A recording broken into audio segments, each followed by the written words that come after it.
Hoy vamos a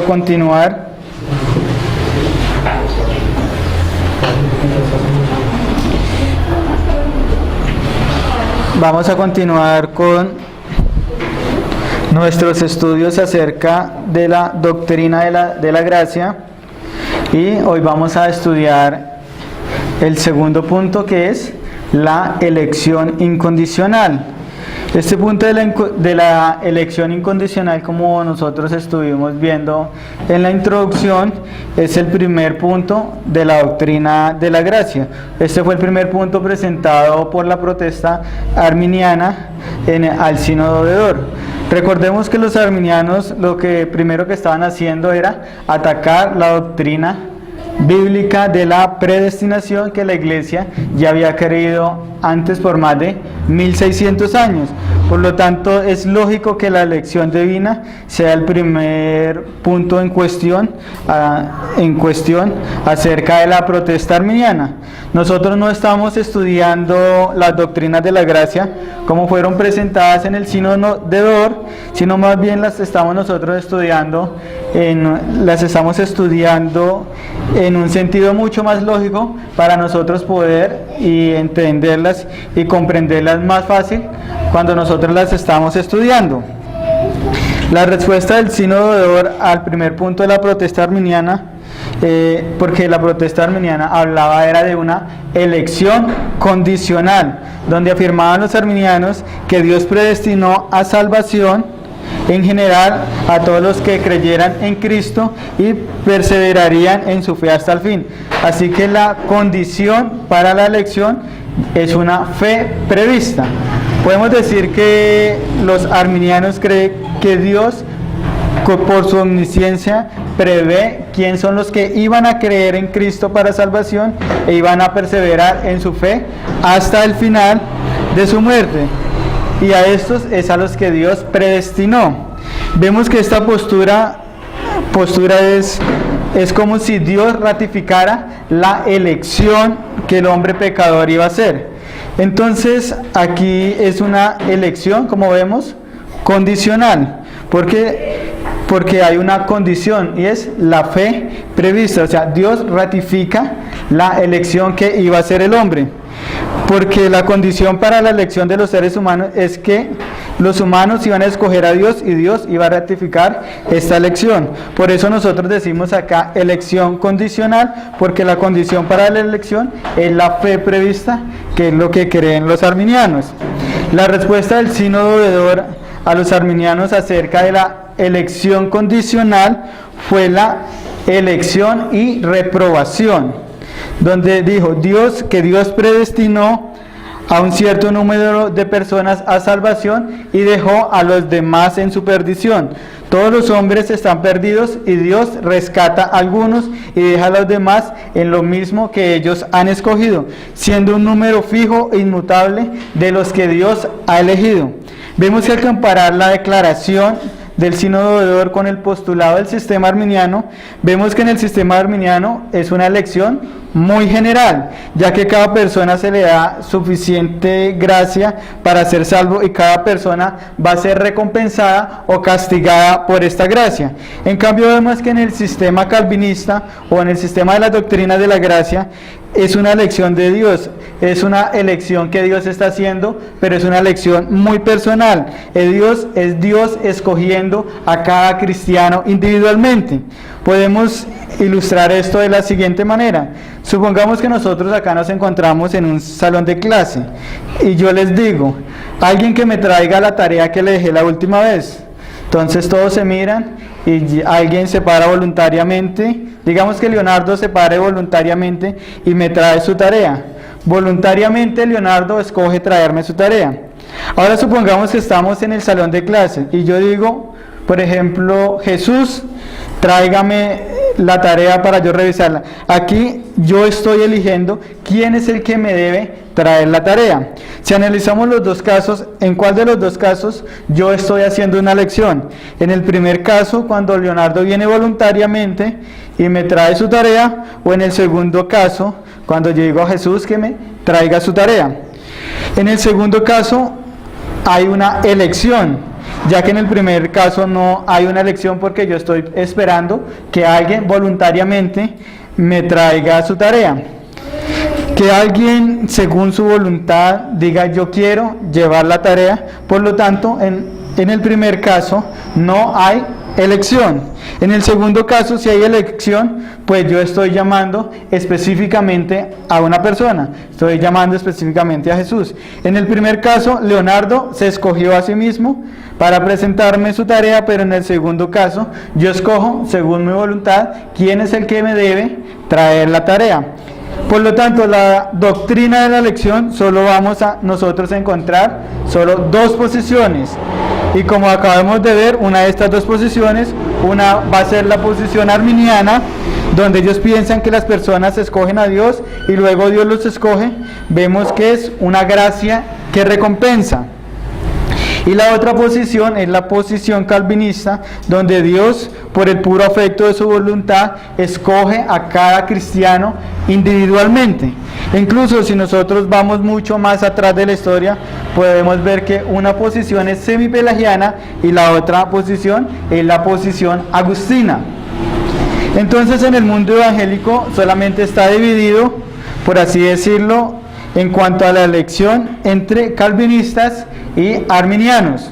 Porque por más que una persona diga, es que yo no soy ni calvinista ni soy arminiano, yo soy bíblico, en realidad esta persona no sabe nada acerca de la teología, porque alguno de estos dos postulados, si esta persona dice ser cristiana, es lo que él verdaderamente cree, porque no hay una posición intermedia acá en cuanto a la elección.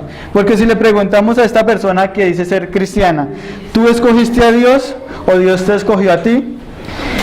De esta persona solamente vamos a tener una respuesta, y una respuesta va a ser antagónica a la otra respuesta. Porque si nos dice que él escogió a Dios, automáticamente nosotros lo podemos encasillar en el sistema teológico arminiano. Pero si la persona dice que Dios lo escogió según su libre gracia, según el puro afecto de su voluntad, esto lo encasilla en el sistema teológico calvinista. Por tanto, vemos que hay dos posiciones, no hay posiciones intermedias, ya que el arminianismo dice que el hombre escoge y el calvinismo dice que Dios es quien escoge. Y solo una de estas dos posiciones es verdadera, una va a ser bíblica, la otra posición no es bíblica. Pero antes de empezar a estudiar esta doctrina, quiero pedirles un favor, hermanos, que no usemos esta doctrina para nosotros enseñar o predicar el evangelio a las personas inconversas. Porque por lo general lo que va a pasar es que si nosotros le enseñamos esta doctrina, vamos a generar conflictos, discusiones con las personas acerca de este tema. Esto yo no lo estoy diciendo que porque debe ser, digamos, supongamos una doctrina oculta, o porque nosotros no debemos predicar esta doctrina, o solamente porque esta doctrina debe ser para personas que han alcanzado madurez. No lo estoy diciendo por esto, pues porque la Biblia nos dice que todas las personas necesitamos conocer todo el consejo de Dios, y dentro de todo el consejo de Dios nosotros vamos a encontrar la doctrina de la elección. Lo digo más bien es por no generar conflictos, ya que una persona que no conoce a Dios, que no conoce los atributos de Dios, que no conoce las obras de Dios, cuando nosotros le hablemos acerca de la elección, va a tener un mal entendimiento cuando nosotros le hablemos acerca de la elección incondicional. Entonces esta persona va a malinterpretar esta doctrina, porque por lo general los pecadores piensan que ellos son los que tienen la sartén por el mango, y no, Dios es el que tiene la sartén por el mango.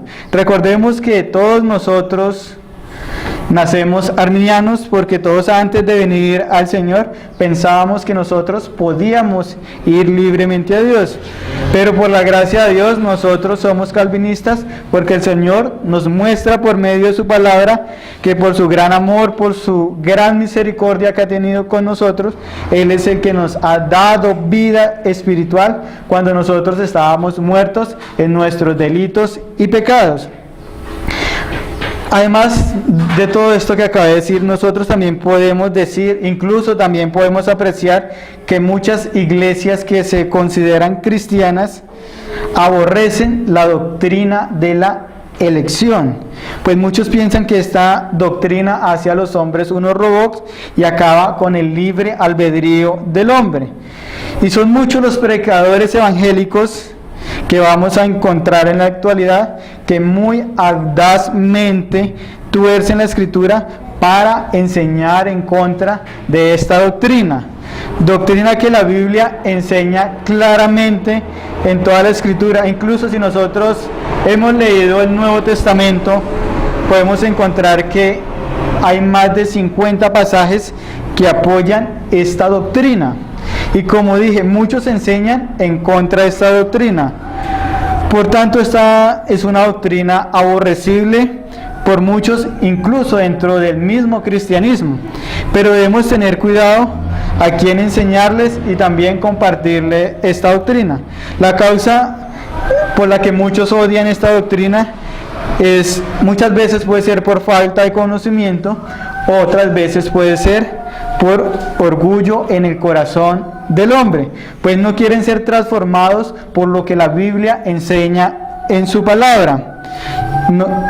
Porque cuando nosotros consideramos la doctrina de la elección, está verdaderamente muy lejos de ser una doctrina odiada o una doctrina aborrecible. Porque si llegamos nosotros a comprender correctamente la doctrina de la elección, nos daremos cuenta que es una doctrina supremamente gloriosa. Pues es una doctrina que al cristiano lo hace poner la mirada en Dios. Es una doctrina que al cristiano lo hace alabar a Dios, nos lleva incluso a amar más a Dios, nos lleva a obedecer más a Dios. Es una doctrina que le da toda la gloria a Dios, como dice Romanos 11:36, porque de Él y por Él y para Él son todas las cosas, a Él sea la gloria por los siglos de los siglos. Amén. Porque nosotros como cristianos no debemos preguntarnos qué es lo que piensa el hombre en cuanto a la elección divina, o qué piensa la humanidad en cuanto a la elección divina, o será que esta doctrina sí satisface los caprichos del hombre. Bueno, estas son preguntas que nosotros no debemos de hacernos como cristianos. Más bien, como cristianos, nosotros lo que debemos preguntarnos es ¿qué enseña la palabra de Dios en cuanto a la elección? La elección es una doctrina que en realidad el Señor nos ha dejado en su palabra. Nosotros podemos encontrar claramente esta doctrina en la palabra de Dios. Son las preguntas que nosotros nos debemos hacer. Porque lo que nosotros creemos como cristianos acerca de Dios, debemos preguntarnos de dónde proviene. ¿De la imaginación de muchos hombres, de lo que muchos hombres dicen o de lo que yo creo? ¿O nosotros verdaderamente estamos cimentados en lo que nos dice la palabra de Dios? Nosotros estamos verdaderamente cimentados en lo que nos dice las Sagradas Escrituras.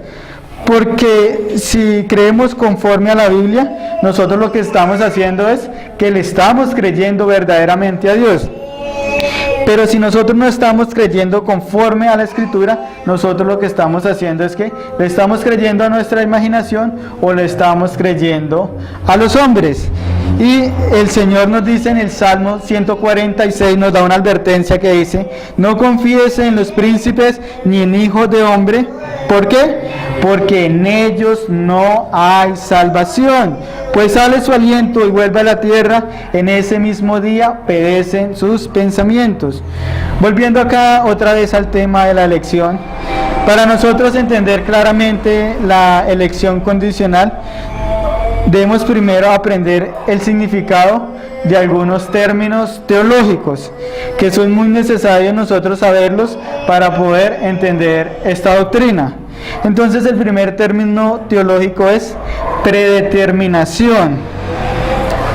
Cuando nosotros hablamos de predeterminación o nos referimos acerca de la predeterminación, nos estamos refiriendo al plan soberano de Dios, por medio del cual Dios decide todo lo que va a suceder en todo el universo entero.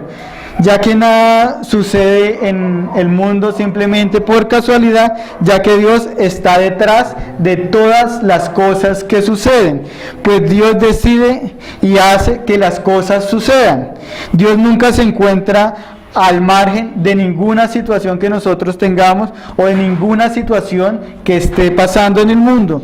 Dios nunca va a temer de pronto por lo que va a pasar. Nunca Dios se va a detener a esperar qué es lo que va a pasar a continuación, pues Dios ya ha predeterminado todas las cosas que sucedan, ya que Dios hace todas las cosas según el designio de su voluntad. Pues incluso la caída de una hoja, incluso el pálpito de nuestro corazón ya ha sido predeterminado por Dios.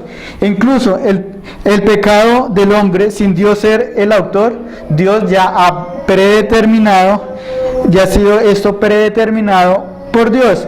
Vemos también que incluso la muerte del Señor Jesucristo, Dios también ya había predeterminado que sucediera, como nosotros lo vemos ahí en Hechos 4:27, que dice: porque verdaderamente se unieron en esta ciudad contra tu santo Hijo Jesús, a quien ungiste Herodes y Poncio Pilato con los gentiles y el pueblo de Israel, para hacer cuanto tu mano y tu consejo habían antes determinado que sucediera. Predeterminación significa que Dios ha predeterminado todos los acontecimientos, por insignificantes que a nosotros nos parezcan, Dios ya los ha predeterminado. La segunda palabra que vamos a analizar es la palabra predestinación. La predestinación hace parte de la predeterminación, en tanto que la predeterminación se refiere a los planes que Dios tiene para que todas las cosas ocurran según su santa voluntad. La predestinación hace parte de la predeterminación, pero la predestinación se refiere al destino eterno del hombre, ya sea el cielo o sea el infierno. La predestinación se compone de dos partes, que es la elección, lo que nosotros estamos considerando, y la otra parte que es la reprobación. La elección tiene que ver con los que van al cielo y la reprobación con los que van al infierno. Pero nosotros no debemos confundir elección con predestinación. Aunque ambas doctrinas son inseparables, pues una doctrina depende de la otra, ya que la elección es el acto de escoger, es el acto de que Dios escoge por su libre gracia, mientras que la predestinación es más bien la meta o el objetivo de los escogidos de Dios. Podemos nosotros ver esta diferencia en Romanos 8:29. Dice Romanos 8:29, porque los que antes conoció también los predestinó, dice nuestras traducciones. La Biblia textual dice, porque a los que antes escogió también predestinó. Vemos que dice que los que de antemano escogió o conoció, a estos los predestinó. Es como si nosotros nos llegara, digamos, el recibo de la luz, nosotros ya lo conocemos. Entonces voy a decir, voy a dejar estos 20,000 pesos, voy a predestinarlos para pagar el recibo de la luz. Entonces, predestinación es el objetivo de algo que nosotros ya conocemos. Entonces Dios marcó un objetivo determinado y lo predestinó. El objetivo es la predestinación, así como nos dice el pasaje. Dios nos conoció, pero nos predestinó para que nosotros fuéramos hechos conforme a la imagen de su Hijo, para que sea el primogénito entre los hermanos. Vemos cuál es el objetivo de la predestinación. Ahora vamos a considerar otro término, y es elección. Este término es muy conocido por todos nosotros, pues en nuestro país nosotros vemos elecciones de presidente, elecciones del Senado, elecciones para alcalde, y esta palabra simplemente, básicamente significa escoger o seleccionar. Ahora vamos a considerar la palabra incondicional. La elección condicional es una elección que está condicionada por algo que hay en la persona elegida. En el caso de las elecciones políticas de nuestro país, son elecciones condicionales, ya que nosotros votamos por algo que hay en el candidato, por algo que el candidato esté prometiendo. Pues nuestra decisión al votar se basa en algo que el candidato hace o en algo que el candidato esté prometiendo.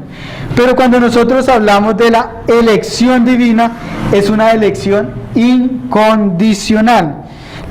Esta elección divina nunca se basa en lo que el hombre hace o en lo que el hombre piense o en lo que el hombre pueda llegar a ser. Porque podemos nosotros tomar incluso el ejemplo bíblico de Jacob y Esaú. La escritura nos dice en Romanos 9:11, pues no habían aún nacido ni habían hecho aún ni bien ni mal, para que el propósito de Dios conforme a la elección permaneciese, no por las obras, sino por el que llama. Se le dijo, el mayor servirá al menor, como está escrito, a Jacob amé, mas a Esaú aborrecí. Cuando vemos nosotros la vida de estos dos hombres, ahí nosotros al leer el libro del Génesis, a nuestros ojos, ¿quién era el hombre que nosotros hubiésemos escogido para salvación? Lo más lógico era que hubiéramos escogido a Esaú, porque Esaú es el más bueno. Pues el pecado de Esaú solamente fue vender su progenitura. Incluso nosotros podemos llegar a alegar que Esaú lo hizo porque tenía hambre. Pero en cambio Jacob engañó a su padre, le robó la bendición a su hermano, aparte engañó a su suegro, le mintió y tuvo el descaro de decirle a Dios que si lo prosperaba le iba a dar el diezmo de todo. Al comparar la vida de Esaú con la vida de Jacob, decimos que Esaú es el bueno y Jacob es el malo, pero Dios nos dice ahí en su palabra, Romanos 9:13, como está escrito, a Jacob amé y a Esaú aborrecí. Vemos que no hay algo específico en el hombre que induzca a Dios a escoger al hombre. Y esto es lo maravilloso de la doctrina de la elección incondicional. Porque si para nosotros ir al cielo se basara en una lista de requisitos que nosotros debemos cumplir o hacer, la pregunta sería, ¿quién podría ser salvo? ¿O quién se salvaría entonces? Porque ¿quién se podría presentar delante de Dios y decir, Señor, he podido cumplir toda tu ley? Ninguna persona, porque Romanos 3:23 incluso nos dice, por cuanto todos pecaron, están destituidos de la gloria de Dios. Ningún hombre ha hecho algo bueno que pueda contribuir a su salvación, pues todos antes de ser creyentes nosotros estábamos muertos en nuestros delitos, pecados y transgresiones. Romanos 3:10, el pasaje que ya antes hayamos estudiado, como está escrito, no hay justo ni en uno, no hay quien entienda, no hay quien busque a Dios. Ya que si nuestra elección se basara en al menos alguna cosa buena que nosotros pudiéramos hacer o que se encontrara en nosotros, entonces nadie podría llegar a ser elegido, nadie podría llegar a ser escogido por Dios, entonces nadie iría al cielo, todos iríamos al infierno, porque nadie es bueno, nadie es justo, nos dice Romanos. Por tanto debemos dar gracias a Dios porque la elección es una elección incondicional, por así decirlo. Antes de que nosotros existiéramos, desde la eternidad, Dios ya tenía un plan amoroso para cada uno de nosotros. Pues como dice Efesios 1:4, según nos escogió en Él, antes de la fundación del mundo, ¿para qué? Para que fuésemos santos y sin mancha delante de Él. Esto quiere decir que hubo una elección de Dios para cada uno de los creyentes. Si tú eres salvo es porque Dios te ha escogido. Aunque la doctrina de la elección es clara, nosotros la encontramos, como dije antes, en más de 50 pasajes en el Nuevo Testamento que apoyan estas doctrinas. Algunas personas malinterpretan un texto negando la elección condicional. Solamente es un texto que nosotros encontramos en la Escritura que muchas personas lo usan para negar la elección condicional. Por eso en lo que nos queda de tiempo en el día de hoy, vamos a considerar este texto que supuestamente niega la elección condicional. porque no vamos a alcanzar en los que nos queda de tiempo explicar bíblicamente ya esta doctrina. Dentro de 15 días, si el Señor nos lo permite, ya vamos a considerar esta doctrina basándonos en textos de la Escritura. Vamos a ver la base bíblica que hay en cuanto a la elección condicional. Por eso, hermanos, les voy a pedir que vayamos a un texto que supuestamente es controversial para muchos, y es Primera de Pedro 1:1.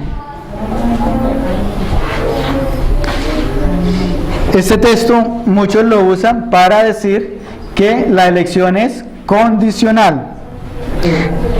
Vamos a estudiar Primera de Pedro 1:1. Vamos a leer el verso 1 y el verso 2. Dice: Pedro, apóstol de Jesucristo, a los expatriados de la dispersión en el Ponto, Galacia, Capadocia, Asia y Bitinia. Verso 2: elegidos según la presencia de Dios Padre en santificación del Espíritu para obedecer y ser rociados con la sangre de Jesucristo, gracia y paz os sean multiplicados. Estas palabras, según la presencia, en otras traducciones de la Biblia al español, nosotros vamos a encontrar la palabra previo conocimiento. Y esa palabra presciencia como previo conocimiento significa básicamente lo mismo. Son dos palabras que son sinónimos, pues ambas palabras tienen el mismo significado. Pues en el griego es la palabra prognosis, que significa básicamente conocimiento anticipado, y es traducida como presciencia o previo conocimiento. Al leer este pasaje en cualquier traducción, nosotros al español este pasaje puede decir elegidos según la presencia o conocimiento anticipado de Dios Padre. Básicamente significa lo mismo, no hay ningún problema con la palabra. Pero lo primero que yo quiero que notemos en este pasaje, ahí en el verso 2, es que Dios escoge, pues el pasaje dice elegidos según el anticipado conocimiento de Dios Padre. Por lo tanto, Dios Padre es quien escoge. Y también podemos decir que esta elección se basa en el previo conocimiento o el conocimiento anticipado de Dios, pues el pasaje dice claramente elegidos según la presencia de Dios Padre. Lo primero que podemos concluir en este pasaje es que Dios escoge. Ahora preguntémosle al texto lo siguiente. Miremos el texto, ahí el versículo 2. Ya hemos repetido varias veces ahí el versículo 2. ¿Qué es lo que Dios conoció previamente o qué fue lo que Dios conoció anticipadamente? ¿Qué fue eso que Dios conoció? ¿Qué nos dice el pasaje que fue lo que Dios conoció?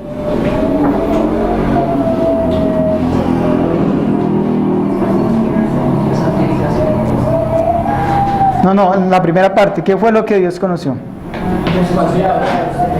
No. O sea, cuando dice, ahí en la segunda parte, la elección. Bueno, pues ahí no nos dice mucho qué fue lo que Dios conoció. ¿O es que acaso el pasaje está diciendo, como afirman muchos, que Dios conoció a los pecadores que iban a creer en Cristo y que Dios Padre, viendo su fe, los escogió? ¿Esto dice el pasaje? Esto no lo dice el pasaje. Si nos damos cuenta, simplemente nosotros con ojear el pasaje, esto verdaderamente el pasaje no nos lo está enseñando por un lado, porque el pasaje solo dice elegidos según la presencia o el previo conocimiento de Dios Padre en santificación del Espíritu para obedecer y ser rociados con la sangre de Cristo, gracia y paz os sean multiplicados. Este pasaje nos dice a nosotros qué fue lo que Dios conoció previamente, no nos dice qué fue lo que Dios conoció previamente. El apóstol Pedro en este pasaje no dice qué fue lo que Dios conoció previamente. Pero entonces, ¿por qué muchas iglesias enseñan, afirman y aseguran que este pasaje enseña que Dios usó su omnisciencia para ver en el futuro quiénes son los que iban a creer? Pregunto, ¿acaso esto es lo que nos está diciendo el apóstol Pedro en este pasaje? El apóstol Pedro no nos está diciendo esto en este pasaje, porque si el apóstol Pedro dijera esto en este pasaje, habría escrito de la siguiente manera: Pedro, apóstol de Jesucristo, a los expatriados de la dispersión en el Ponto, Galacia, Capadocia, Asia y Bitinia, elegidos según la presencia de Dios Padre, por el cual Él vio en el futuro a aquellos que iban a creer en Él, en santificación del Espíritu, para obedecer y ser rociados con la sangre de Jesucristo. Gracia y paz os sean multiplicadas. Esto no fue lo que escribió el apóstol Pedro, porque nosotros no encontramos estas palabras en el pasaje, ya que el pasaje solo nos dice, escogidos según la presencia o previo conocimiento de Dios Padre, y no nos dice nada más el pasaje. Este pasaje, como también toda la Escritura, no apoya esta falsa doctrina que dice que el pecador iba a escoger a Dios por su libre albedrío. Este pasaje no enseña esto, y si hemos leído la Escritura, ningún otro pasaje enseña esto, como nosotros lo estuvimos considerando la última vez cuando estuvimos estudiando la depravación total. Nosotros nos dimos cuenta que supuestamente los pasajes que apoyaban el libre albedrío no enseñan libre albedrío, sino más bien enseñan es depravación total. Porque si alguien viene e interpreta este pasaje diciendo que Dios vio en el futuro, ¿quiénes iban a creer? Lo que esta persona está haciendo es que está metiendo sus ideas al pasaje y no está dejando que Dios le hable por medio de su palabra. Porque lo que está diciendo no se encuentra dentro del pasaje, y en vez de sacar las ideas que se encuentran dentro del pasaje, que es lo que nosotros debemos hacer, lo que está haciendo esta persona es que está metiendo sus ideas al pasaje para que el pasaje diga lo que él quiere que diga. Y muchos no son los que usan este pasaje para decir simplemente que Dios vio en el futuro quienes iban a creer en Cristo, sino que también este pasaje lo usan para decir que la persona primero debe creer para poder nacer de nuevo. Y estas son cosas que nosotros no encontramos en este pasaje. Y es por eso que muchas personas que se esfuerzan para que otras hagan la oración de fe, porque ellas piensan equivocadamente que si la persona cree, la persona va a nacer de nuevo.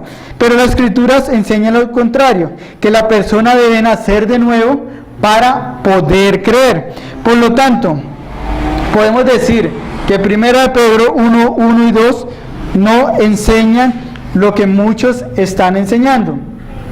Porque una persona que se encuentre muerta espiritualmente, ¿cómo puede llegar a creer? ¿Cómo puede ejercer fe si está muerta? Dios tiene que darle vida espiritual. Es lo que nos dice Santiago 1:18.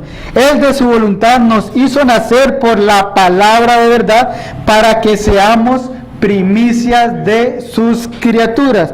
Dios voluntariamente tiene que dar vida espiritual. Por eso es que el apóstol Pablo dice que el evangelio es poder de Dios para salvación. Cuando una persona se le predica el evangelio, el verdadero mensaje de la salvación, el Espíritu Santo, por medio de esta predicación, puede obrar vida espiritual.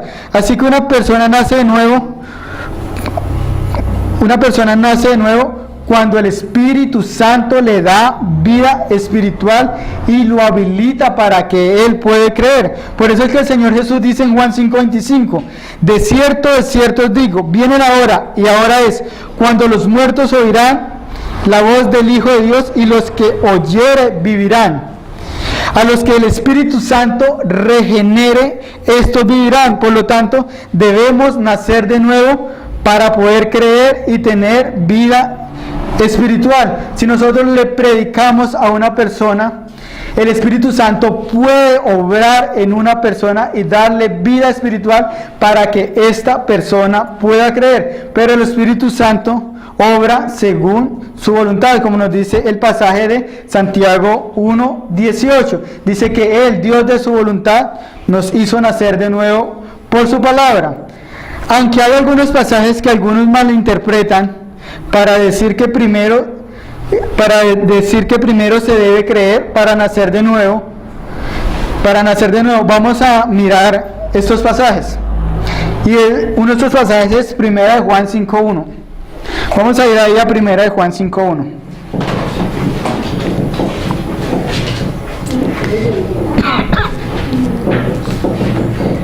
Primera Juan 5.1 dice: todo aquel que cree que Jesús es el Cristo es nacido de Dios, y todo aquel que ama al que engendró ama también al que ha sido engendrado por él.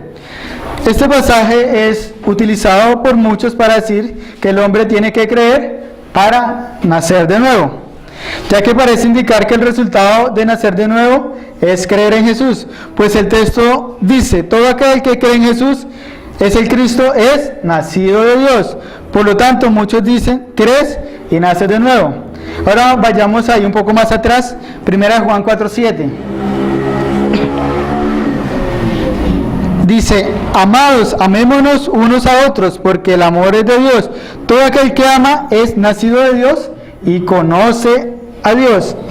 Este pasaje es muy parecido a Juan 5.1, que dice que creer es la causa del nuevo nacimiento. Este pasaje de Juan 4.7 dice que todo aquel que ama es nacido de Dios. ¿Acaso Juan está diciendo que la causa del nuevo nacimiento es el amor al prójimo? En Juan 5, Juan nos está diciendo acaso que la fe es la causa del nuevo nacimiento, y aquí en Juan 4, Juan nos está diciendo que la causa del nuevo nacimiento es el amor. Ahora vayamos ahí un poco más atrás. Vamos a ir a 1 Juan 2.29. Dice: si sabéis que Él es justo, sabéis también que todo el que hace justicia es nacido de Él. Este pasaje también es muy parecido a los otros dos pasajes.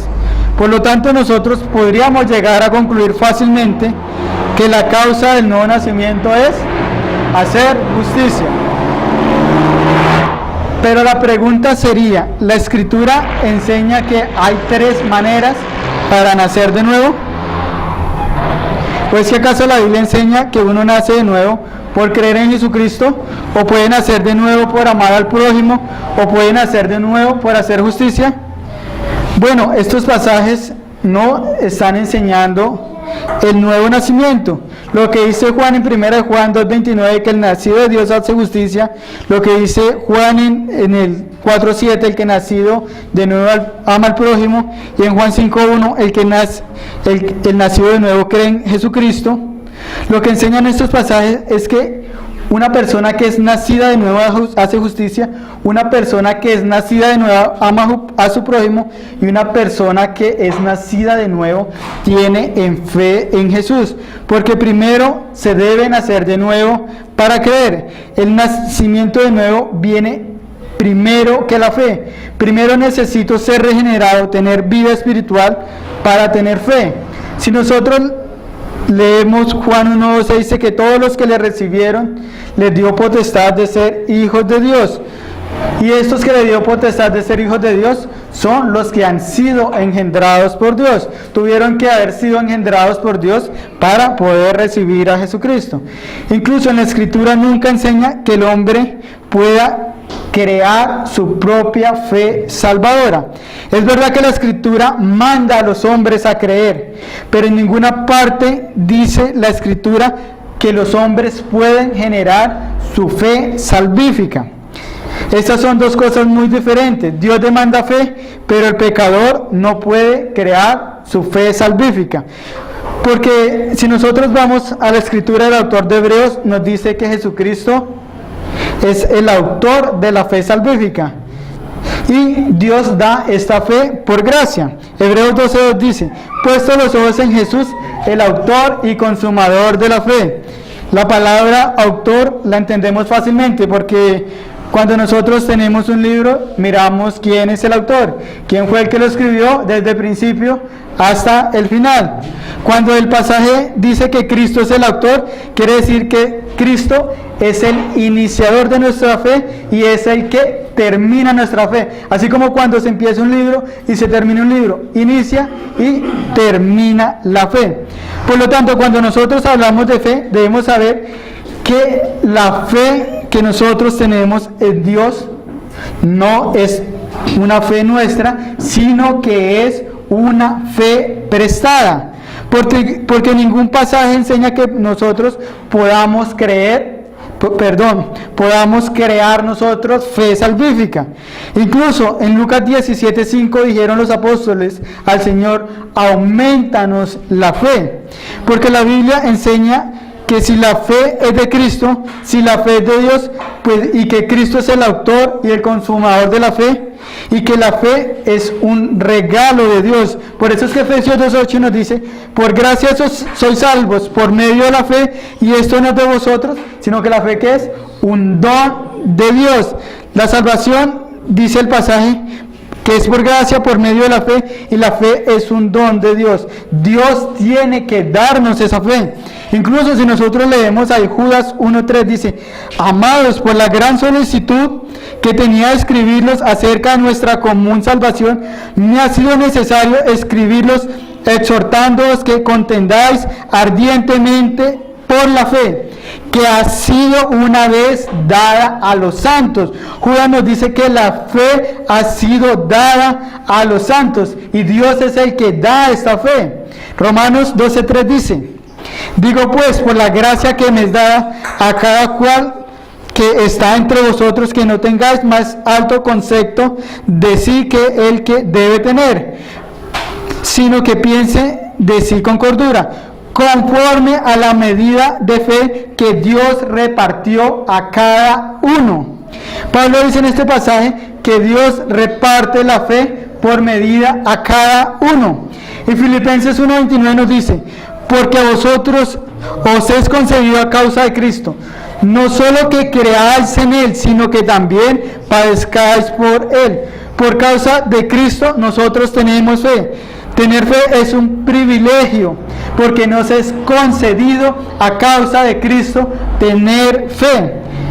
Hechos 18:27 dice: y queriendo él pasar por acá hablando de Apolos, los hermanos le animaron y le escribieron a los discípulos, que le recibieron, y llegando él allá, fue gran provecho a los que por la gracia habían creído.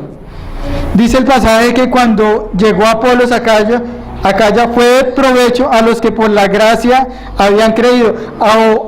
También podemos traducir este pasaje: a los que por la gracia tuvieron fe. La fe es una gracia de Dios.